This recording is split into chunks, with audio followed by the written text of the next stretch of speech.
Hey friends, I hope you guys are doing awesome today. So let's talk about worthiness.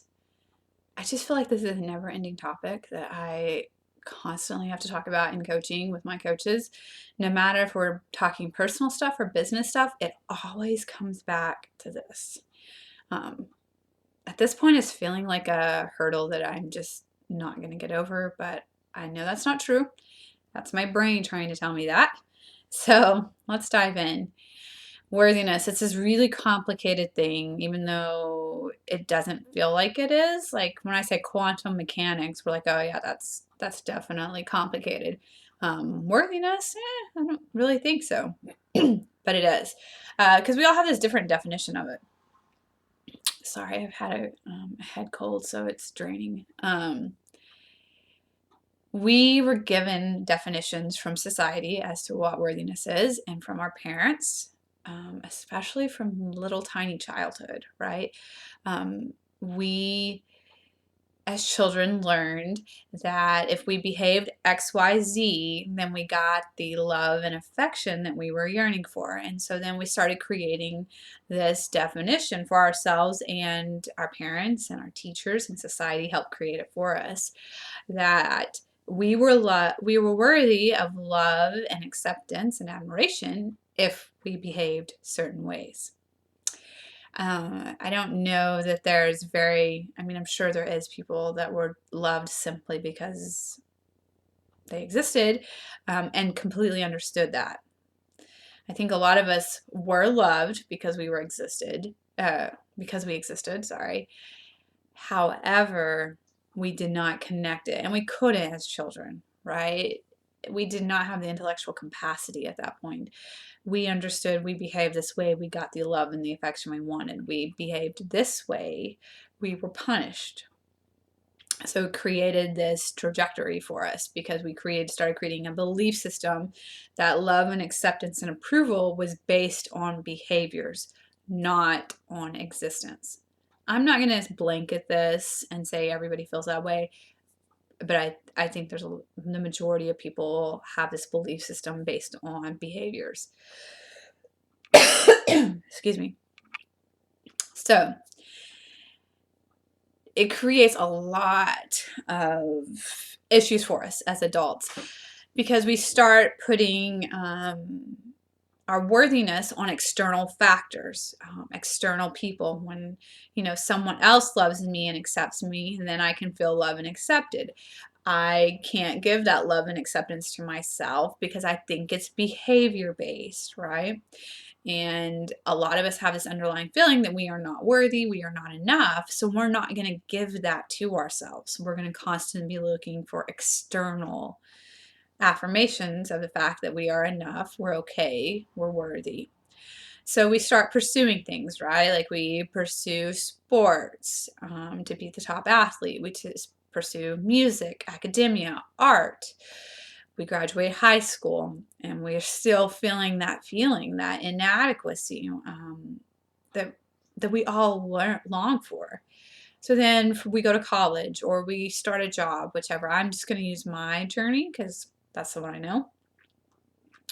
So I head off to college, right? And I have this, if I graduate from college, summa cum laude and with a 4.0, then I'm worthy and then I'm smart, because I'm not smart. I need to earn these things to prove that I'm smart. I do that. Still feel it, right? I'm still chasing this ghost. So I go to grad school. Same goals, right? Graduate with a master's degree and a 4.0 and with honors. Then you're really smart. Like, you've done it then. Do it. And it's basically a piece of paper that you handed me. That's how much emotional attachment I had to it. It was just a piece of paper. It didn't change my belief system. There was still, and sadly, I'm 39 now, and I'm just figuring this out. It was still there. Like, I still had this feeling of inadequacy, that I wasn't enough, that I wasn't worthy. it didn't matter. Somebody else had a better degree than me. They went to a better school than me, or they have a PhD, or they had a better, more worthy career because they were a doctor or a lawyer, right? Even though intellectually I know I have just as many academic credit hours as a lawyer does. So, but it still didn't connect because it's back to my belief system that's ingrained in there. These external things will not change the belief system that is ingrained in our subconscious brain. External things do not change thoughts, right? You get married. You think you're going to feel whole and complete. This person's going to make you feel loved and adored. You're going to feel worthy, accepted. Doesn't happen. You have a baby. Doesn't happen, right? You get the career that you want. You get the promotion you want. You create the business you want. Doesn't happen. How do I know this? I had a dream of owning a CrossFit gym. That was my life dream, right? Big dream. Wanted it so bad. Did it. Nothing changed. Just like John Kabat-Zinn says, wherever you go, there you are. You can change all these external things. It will not change the brain and the thoughts and the beliefs. It won't. It's just external things. It's like changing clothes. And that's a perfect analogy. I just came up with it. It's like me putting on a really fancy dress and believing that putting that fancy dress on is going to change my belief system about myself. It doesn't. It's just a dress, right? And that's what we do with all these external circumstances. We just think that they're going to change the thoughts and the beliefs back here, but they don't. They're just like putting on different clothes. And that's the challenging part, is that it's got to be done within. We have to start changing the thoughts and beliefs. And for me, what that looks like is intellectually getting me on board, right? So I have to go back and I have to define what is worthiness. What do I define worthiness as? My definition. What does Google define worthiness as? What is reality-based worthiness, right? What do I believe that I'll have to do to be worthy or not do? And so then I have to intellectually get into the weeds of that to start recreating a new belief system. And then I have to create bridging thoughts. I cannot go from a place of currently, I'm not worthy, I don't bring anything to the table, so I'm not a worthy person, to the thought of I'm worthy just as I am. Because I wake up in the morning, I am worthy. I can't get from here to there now. I'm going to have to lay bridge work and create and shorten the gap for myself. So right now, where my brain is willing to agree upon is I have thoughts and beliefs that I'm not worthy. And that's okay. And I am working towards changing that belief system and one day believing that I am worthy just for being me. My brain will agree to that currently. So I can believe that. And then eventually I'll move to the next rung and the next rung and create this ladder, this bridge, getting from point A right now to point B or whatever, point Z, where I truly believe I'm worthy just by existing. But that's going to be a process.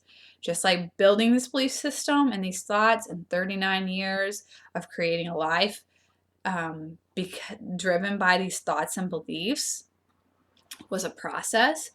That's what it's going to be, a process. Is it going to take me 39 years, another 39 years? No. This process is much faster because I'm intentional about it. But I will tell you, it is a practice and a process, because my brain, your brain, is geared to look for evidence to prove that your belief system is accurate. Okay, so my belief system is that I'm not worthy, I'm not enough. So my brain, from the time I wake up till the time I go to bed, constantly looks for evidence to prove that it is right. That's what it does. So it's just looking for evidence all day that you're not worthy, you're not enough, you're not doing enough. If you don't create this business, then you'll never be worthy. And so that's the hurdle, is like, knowing that my brain is constantly looking for evidence to prove that this belief system's right. And then I'm saying, nope, nope, I'm not willing to believe this belief system anymore. What I do believe is that I do have these thoughts that I'm unworthy, but I'm working on creating new thoughts to one day believe to a belief that I am worthy. And that's just kind of what I have to, a mantra, right? You just have to repeat to yourself whatever your bridging thought is every time your brain produces evidence to support the old belief system. Because we're going to start training it to look for evidence to support the new belief system, which is so tricky because I find evidence every day to support my new belief system, but my brain completely wants to discard it. It's just like, oh yeah, no big deal. Moving on. Looking for the evidence to confirm my old belief system. And like it'll find one shred of evidence to confirm the old belief system, and like it will grab onto that and it'll flood my brain with all sorts of told you weren't worthy, told you weren't enough. Instead of this one big piece of evidence showing that I am, that it's just like, yeah. But when we're aware of it and we can start catching on to it and understanding that this is how the brain works, this isn't you, you're not broken, right? We all are suffering from this. We're all in a process of trying to become the most actualized, highest version of ourselves. And why are we trying to get there, right? Why do I want to be the highest version of me? Because I want to be at peace. I want to be happy and I want to be content in the now. I don't want to have to wait until I'm a millionaire to be happy. Like that's, and then I'm not going to be happy when I get there, right? So that's why I look for this. I want to be the highest version of me, is because I want to be happy in my life right now as it is. And I know the path to get there is to become the highest version of me. And the highest version of me is a person that believes beliefs that are intentionally created and not autopilot beliefs. This person monitors her mind, checks her thoughts, understands that she's always going to have thoughts that are looking for evidence to prove my old belief system's right, always looking for evidence to keep me safe in a little hole, right? The ego's going to create fear-based thoughts. But I monitor those and I check them and I don't just accept them for what they are, right? It's a person that understands that emotions are created from my thoughts, and my emotions are a good breadcrumb to figure out what those thoughts are back there. And that's where I will find the peace, right? It's like, because I'm understanding reality for what it is. You can see, you know, there's a lot of teachings in the New Age about dreams, right? If you read the Four Agreements, he talks about the dream life. And, you know, I'm not going to say that I'm an expert in this, and I think we'll have different opinions, but I'm coming to believe that this dream life is autopilot life, right? Autopilot life being that we've accepted all the, all the beliefs, all the programming that our parents, our education system, and our society has given us that said this is right, this is wrong, this is means you're worthy, this means you're not, this is the definition of pretty, this is not the definition. All that programming, I think, is the dream, right? That we buy into, because why wouldn't we buy into it? People that we trust are telling us that this is the truth. And I think that's a dream. And once we can kind of get outside of that and start questioning all of it and finding our own path and our own truth and creating our own belief system, I think that's when we step outside of that dream and can really find the gift of life, the joy of life, because we're no longer just zombieing our way through life, trying chasing down that feeling of contentment and peace that's promised through all these things, promised through education, promised through religion, promised through marketing and consumerism, marriage and children and all this, all these external things that it's promising, and we never find it. We just keep chasing and chasing and chasing. And when we go within and we find that we are the creators of this life and we step outside of that dream, I think that's where we find the life that all of us are searching for and hungering for. So I hope you have a wonderful day. I love you all.